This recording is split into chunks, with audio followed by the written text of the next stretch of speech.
questa richiesta che abbiamo del 60%, 50-60% di tasse, noi ci uccide. La voce di Paolo Gusella, imprenditore di Casal Serugo, è la voce di tanti, uomini e donne che amano il loro lavoro e la loro terra, ma si fa dura. Adesso come noi, la Fiat era un toccasano, avevamo una decina di prodotti per loro, adesso basta, tutto bloccato perché le fabbriche le hanno portate via. L'ossigeno qui si va avanti un altro paio d'anni, non si può andare avanti più, perché io non voglio mangiare tutto il capitale che ho fatto, anche perché quello che ho fatto l'ho fatto per i miei figli, che voglio che vadano avanti.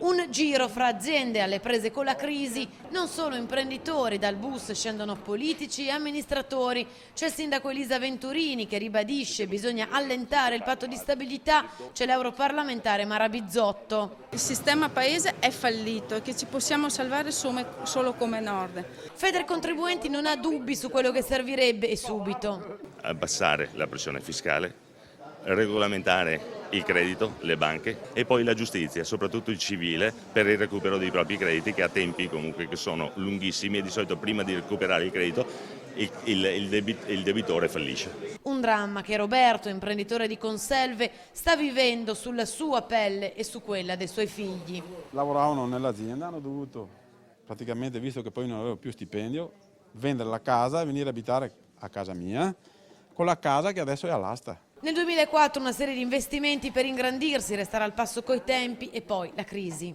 Siamo trovati che la banca ci chiede di rientrare perché avevamo un po' di scoperto, siamo andati a trattare, sembrava che ci fosse un accordo per poter risolvere il problema e invece punto in bianco ci ha messo in sofferenza e là c'è stato il baratro. E allora si combatte contro il sistema ma pure contro quei demoni che vogliono mangiarsi anche la dignità.